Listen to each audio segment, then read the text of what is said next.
वक्रतुण्ड महाकाय सूर्यकोटि समप्रभ निर्विघ्नं कुरु मे देव सर्वकार्येषु सर्वदा।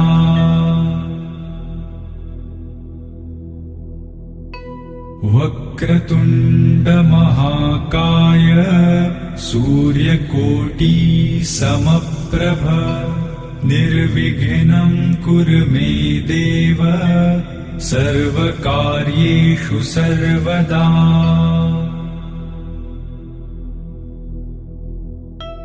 वक्रतुण्ड महाकाय सूर्यकोटि समप्रभ निर्विघ्नं कुरु मे देव सर्वकार्येषु सर्वदा।